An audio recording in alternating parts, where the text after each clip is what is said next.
Hi there, my name is Beck, and the Rabbi from another planet. Please like, share, and subscribe, and ring the little bell so you're notified when new videos drop. It is that time of the year again, time of the week, where we talk about Star Trek Discovery. I'm terribly sorry if you like Star Trek. It's not good news. It's not good news for Star Trek fans out there, I think. Okay, so listen, I went into this one trying to be as fair as possible. Look, generally speaking, that's what I try and do. I try and end up being as fair as possible. I've absolutely hated Star Trek Discovery thus. I mean, I liked the first 10 episodes. Then, when it came back for the break, it wasn't that good. Season 2 was some of the worst television I've ever seen. Not just the worst Star Trek, the worst television I've ever seen. So, like, you know, I see they've rebooted a lot for this season. They're trying to do something different. I think they're trying to please, the audience to some extent, but I just don't think they're capable of doing it. So I went into this with as an open mind as possible. I tried to imagine it as if I saw this was a completely new show that I didn't know anyone in. It's very hard because I really dislike every one of these characters. But I wanted to go into it with an open mind. I wanted to be as fair as possible, and it's not very good. I don't think I like this feminized version of Star Trek, which is what it is. It's 100% a feminized version of Star Trek. Most of the crew are women. It's from a feminine perspective, and which is fine. Listen, okay, you want to do a feminine space event, sci-fi adventure. By the way, if you want a feminine sci-fi adventure, I recommend the the Adventures of the Bernie Summerfield Big Finish range, especially the earlier ones. That's very good. I really enjoyed that. See, I'm of a feeling though that the DNA of Star Trek, much like the DNA of Star Wars, much like the DNA of Doctor Who, much like the DNA of comic books, is that they just work best in the way they were invented, and they were invented as an entertainment, essentially for 8-year-old boys. 8-year-old boys have generally speaking, a more of a affinity for science and technology, it just seems to be to revolve better around that. And I don't. So for me, this is a fundamentally different Star Trek. I don't think it's Star Trek at all. Because again, I think it just really disagrees with the core philosophy. That the core philosophy of Star Trek was built on. So that's I hate it. I just can't stand it. And this episode was a very bad offender. But I tried to go into this with no. But I really tried. I got about halfway through and said, "This is awful. This is absolutely awful." Fine. Before we get into the view, though, can I ask you guys? Can you hit the like button? Can you hit the share button? But mostly, go ahead, hit that subscribe button. That will be fan-freaking-tastic. I am so incredibly grateful all of you that subscribe. If you subscribe, other than making me very happy, which what more reason does one need? I would say, what more reason does one need? But you can also enter any of my weekly competitions. The prize this week is the Doctor Who adventure, Robots of Death, which is a stunningly awful cover. Like, I can't believe somebody was paid to create this cover, which is so bad. So I tell you what, I'm going to give you this fan-made cover as well to go with it, which is so much better. So much freaking better. All you need to do to win it is subscribe to the channel. Subscribe, and in the comments leave the hashtag Taron Capel, who is a major player in the story. If you've never seen it, it's really good. It's really good. I love it to death. Fine. What don't I love to death? It's Star Trek Discovery. I don't like it. I do not like this show. I think the fundamental core of Star Trek philosophy was built on a basic love of the Western world, a love of America, and not just a love of America, but a belief in those traditional values of America were a good thing. This is built on a hatred of America and a hatred of Western values. And it shows. It shows in everyone. Mostly it's built on a hatred of normative normative masculinity. An absolute, unrestrained hatred of it. It's not like the sexism of the Sixers, which Star Trek really didn't have that much. Star Trek was a reaction against it. You had a professional bridge crew with women in it, but black women for that matter, was unheard of in its time. So it's always been very, very progressive. Now, unfortunately, it's progressed to a point where, again, it's at odds with its core philosophy, and on top of that, it's just not very good. It's not for good, and it's certainly not for me. Certainly not aimed at me at all. Fine, so let's get into the story. The episode opens up with a recap of the end of season 2. Always a mistake. Always they showed all the bad bits from like everything, all the embarrassing bits. The Leland ship breaking into a million little ships. All that. The fight with Michelle Yeoh. All the worst bits, including destroying Control, destroying Leland completely before they went through the time hole, so they didn't need to go through the time hole. Okay, so none of this is a good idea. They had the fight, again, that Michelle Yeoh fight, which was just ridiculous. All these things are things they should never show anybody ever again. These are things that you shouldn't be proud of. You shouldn't be proud of. They're all very bad, okay? They're all very bad. So fine, the recap finishes and they get through the portal and they're crashing. And of course they're crashing. Now, during this crashing sequence, which, again, at the point when I'm saying, well, look, cinematically, this is quite exciting, and I just had, every time I saw a character, I rolled my eyes. I'm like, no, I'm going to try and view these like I don't know who they are, like they're new people. So immediately as they're crashing, Saru sets himself up as a safe male, one of the safe males. Safe males are allowed in the show. He's not a toxic male. So how do we know that? Because he defers to a woman. He asks the red-headed cyborgy woman helmsman, what recommendations? And she has an idea of spinning the ship or something so they don't crash completely. And again, but Saru all the way through this is the perfect male for people who don't like men. He's a inspiring father figure with no hint of sexual danger. There's no hint that he's going to leap upon you and rape you at any given time.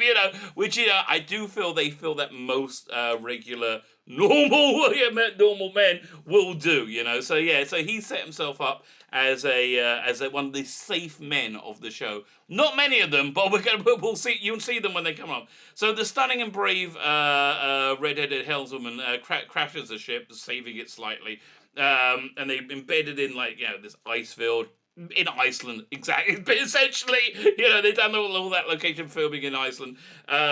So then we see lots of stunning and brave women being stunning and brave as they pull together and they work out what they could do to what the status of their ship is, I'm sure in between each scene they go, oh, thank God we don't have that toxic patriarchy, even though we're a prequel and we did 10 years after the show. Even thank God we don't have the toxic patriarchy anymore. Oh, so we can just be the stunning and brave women repairing the Discovery, but before they can repair it, they've got to set up that. It's an impossible job.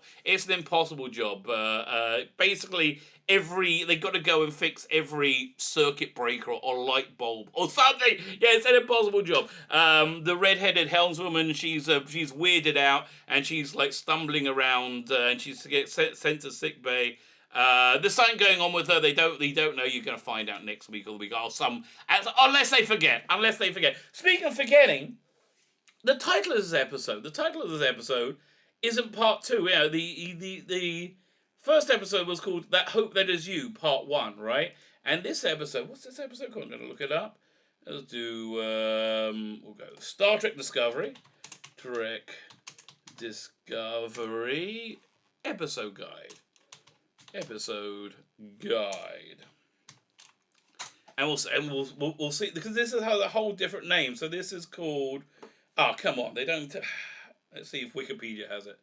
Well, always trust Wikipedia. So season 3 and fine. Episode 1 was called The Hope That Is You, Part 1. The Hope That Is You, Part 1.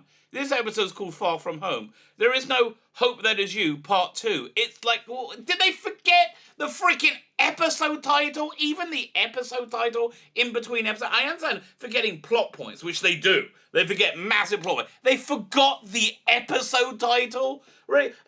Maybe someone should have looked at the second week's episode title and say, oh, that's not part 2. Maybe we should just get rid of the part 1. Get rid of the part 1 from that. Whatever the thing. Who knows? So again, the ship is super, super smashed up. But it's still in one piece, obviously, so, because they got to get it back in the air. It's going to happen. And they need supplies while everyone in the ship goes around. And again, I think they've got to fix every light bulb. So it's something ridiculous. Something like it's impossible. That's going to take, years and years for them to fix. They're completely messed up, and they don't have enough supplies to fix the ship. They know there is settlements on the planet they're in that have artificial air pockets, and they can tell they have warp capable technology, but no dilithium, so there's no travel going on. Tig Notaro plays Tig Notaro, and what's her name? Jet Reno is her character's name, and of course, listen, they don't say it. She's obviously a lesbian. I think they might have come up in an episode. And just this entire show just reeks of a hatred of normative masculinity, just an absolute hatred of it. Anyway, so Tig Notaro is playing Tig Notaro, and it just doesn't work. For me, it just doesn't work. It might have worked if the rest of the crew wasn't as excruciating about it. It just doesn't work. So then, when she's going over, how the ship is totally messed up. Then we get a glimpse of other safe men. The other safe men, because they're safe because they're super gay men. They're 2 super gay men. Stamets and whatever his name is, the doctor, little Ricky Cruz, who they brought back from the dead because you can't kill a gay man because, I don't know, reasons. So these are another safe men because they certainly aren't traditionally masculine. This show hates normative traditional masculinity. So Tig Notaro gets teamed up with Stamets as he's just woken up from an induced coma. And he shouldn't get out of bed, but he has to go and help fix the light bulbs on the ship or whatever they got to fix. They go and do whatever they do. In the meantime, Saru and Tilly go out into the Icelandic location filming to get to the settlement to get the supplies they need to fix the ship, which is basically this bucket-looking thing that needs something in it. It's an easy fix in the 32nd century. And then this is where they discover they live in this brave new post-burn world, the post-burn world.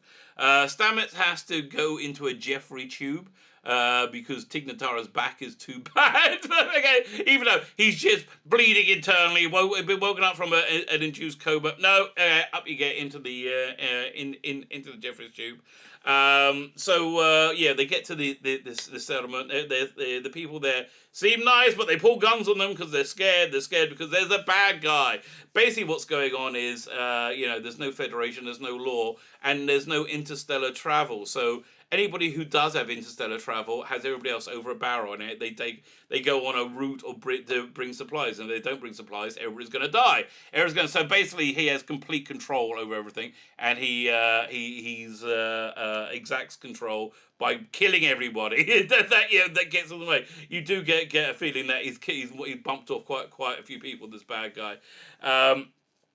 And of course, he is a toxic male. He is a white toxic male, so he is the bad guy. This show hates normative masculinity. He got the route to do the supplies by killing the last guy. Again, toxic male. So he kills the poor, a Twitterati, child in between tweets. I don't think he's a blah blah. Oh, I'm so offended. Blah. In between tweets, he kills him, but he kills him with this really slow phaser thing. Clearly, there's not enough, technology or travel or whatever to have functioning phasers. So it's a really slow phaser that, like, I thought they were just going to torture him with it, but no. Okay, so okay, that's the thing. But then oh yeah, and so now it's they find out they're forced to deal with that toxic male and make a deal with him because the Discovery is embedded on a plate of ice, and the ice is growing around Discovery, and it's like sentient sort of, or like it's aggressive, and it's going to like swallow and crush the ship. If it gets to nightfall, they need the supplies by then. Otherwise, they're screwed. They're all going to die. So they have to work with this toxic male. Right then, Michelle Yeoh shows up, who the Emperor Shushu, who clearly from a different being from a different universe has half a brain and didn't really trust Tilly to be able to get the supplies. Honestly, it was a very rapey vibe coming off of Toxic Male towards Tilly. I did get the feeling that they were going to like horribly assault her just to demonstrate their complete unquestionable power, which they again, if this was, not real life, but if this had any kind of realism to it and this person was as awful as they're saying he is, that's exactly what would have happened. But no. So she turns up, and she's captured by the patriarchy. But of course, she kicks all their butts. She kicks all their butts because she's the bestest ever, like everybody else on Discovery. The bestest ever, stunning and brave woman being bestest ever. So Saru tells Tilly to hide behind the counter. I'm kind of surprised by that. But again, Saru's a safe male, and he's like a very paternal figure that, basically, he says everything that these women would really want to hear, but not want to sleep. Not the type of guy they would want to sleep with in a million years. So Saru gets in the action by spitting his little dart things from his ganglia, things that were his ganglia. The people, they kill the bad guys. They kill the bad guys. Cut back to the ship, and we get some more more gay people in space. There's gay doctors. The little Ricky Cruz comes to help Tig Notaro. Stamets is passed out in a Jeffries tube because he's internally bleeding, and. He can't make it. I mean, sure, he's a man. He's a gay man. He's a gay man. He's a safe guy. He's a gay man, but he's still a man. He's still a man, and he can't be seen to be, proficient or successful in any way. Because this show hates men. This show hates men. So what happened was Tig Notaro has to talk him through this repair he has to do, which is the easiest and most obvious repair ever seen on screen. And I hate to say it. This is a problem with feminizing Star Trek. Because it's a representation of a repair of technology made for people who aren't generally that comfortable around technology. Which is, people who aren't so into STEM subjects. If you get my meaning, I'm talking about women. Now, Of course, I'm not saying women can't be scientists and engineers. That's insane. In fact, my niece is an extremely successful, scientific engineer. She reinvented a battery for nanorobots. Like, of course, women can be scientists and engineers, and it's insane to suggest that's not the case. But what's also not the case is, generally speaking, women don't skew to STEM subjects. That's just who women are, and it's not because of sociological programming. I think it's like all data points to the not being the case. It's something about in the actual nature of women. They do not skew to that. They skew much more to interactive, like humanitarian work. So, and again. This is not me. This is just the science talking. I'm sorry that it's not panning out the way these crazy feminists would like to be. But so these so you do have women who are fantastic scientists and engineers, but that's the aberration and not the norm. That's just the reality we're dealing with here. Which makes me ask the question, do these morons who write Star Trek Discovery, do they hate women who are openly, traditionally feminine in the same way they hate men who are traditionally masculine? And the answer is yes. Yes. They just hate reality. That's the bottom line. They hate reality. That's why they hate the Western world. They hate reality. They don't want it to be the way it is. But it is the way it is. I'm sorry. So anyway, Saru and Tilly get back to Discovery. They paid off a bunch of dilithium a bit too quickly, in my mind, to these settlers to get all their ships working.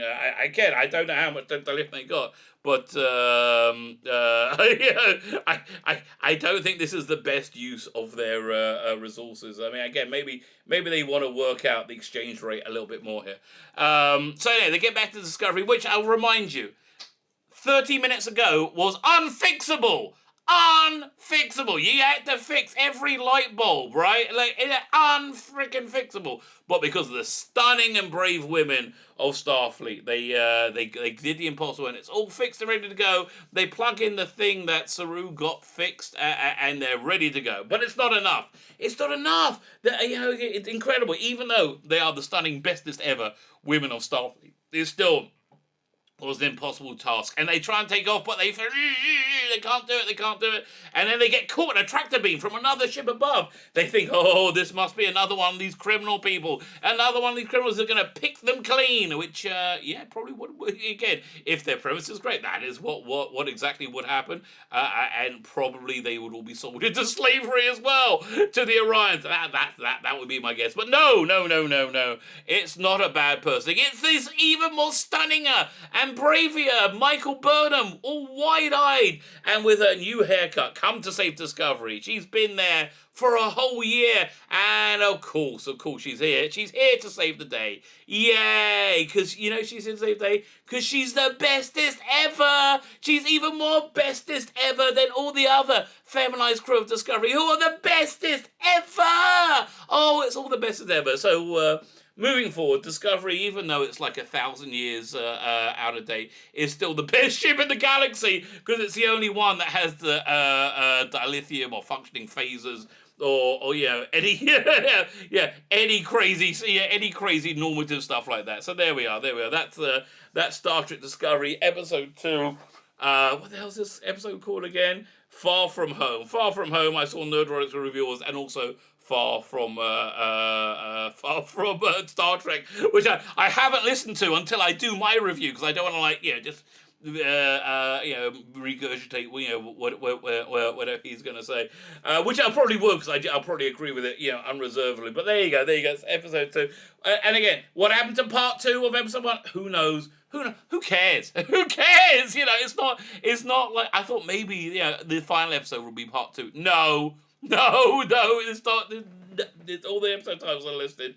I have no idea what on earth they're thinking, but okay. I don't think they are thinking. So there you go. That's Star Trek Discovery, season 3, episode 2. My name is Celia Beckett. I've watched it, so you don't have to. I've watched it, so you don't have to. My name is Celia Beckett, the Rabbi from another planet. Please like, share, and subscribe, and ring the little bell so you're notified when new videos drop.